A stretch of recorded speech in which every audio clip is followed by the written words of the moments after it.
Well, nothing ravages a landscape like a fire, and the 2008 wildfire that swept through the Great Dismal Swamp in Suffolk burned nearly 5,000 acres of forest and sent wildlife running for cover. Right now, that area is undergoing a rebirth, and you can witness it. Joining us now with the details, Valencia Moore, to show us the many ways and the many reasons to visit the Great Dismal Swamp. Thanks for being with us this morning. Thank you so much. It's so great to hear that the area is making a comeback. Yes, it is. And this tour is unlike any other simply because we are able to show them how the swamp is in the stage of rebirth. As many know, the swamp is over 100,000 acres, and the fire actually burned approximately 5,000 of those acres.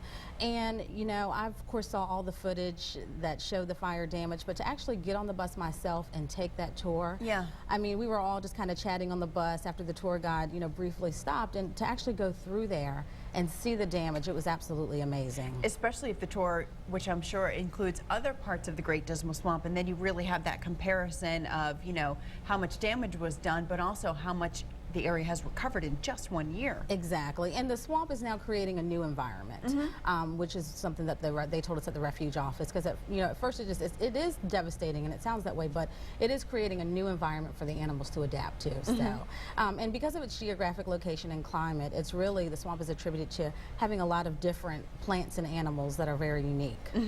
You mentioned that you toured by bus, which folks can do. Are most of the hiking trails open too? Yes, they are, and in addition to our bus tours, which are $10 for adults and $8 for children and seniors, we also have a preview of a film called Dismal History that's available at the Suffolk Visitor Center. And that film focuses on slave populations that used to live in the Great Dismal Swamp. Right, well, there's a part of the Underground Railroad connection there, right? Absolutely, and we're working very closely with Old Dominion University, Dr. Habib and Richard Green, who've helped us out by allowing us to show the preview of that film, which people will be able to view in its entirety at the Great Dismal Swamp Refuge Office. All right, many reasons to plan a day down there at the Great Dismal Swamp. You mentioned the walking bus and canoe trips. Canoe tours also on Lake Drummond, which is over 3,000 acres, and it's really a very peaceful trip. I mean, when you get out to the lake, there aren't any mosquitoes out there, and it's just honestly like it's dead silence out there, and it's really amazing to take that trip. How does that work? Does someone hand you a paddle? Are these guided tours? Does somebody, you know, kind of paddling? How experienced do you need to be? You don't have to be experienced at all. Exactly.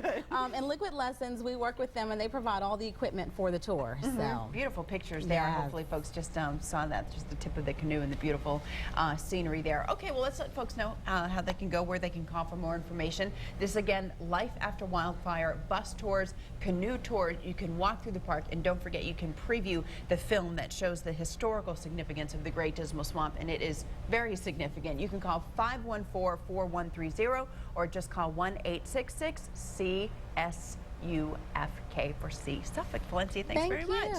Thank you. All right, Cheryl. All right, guys.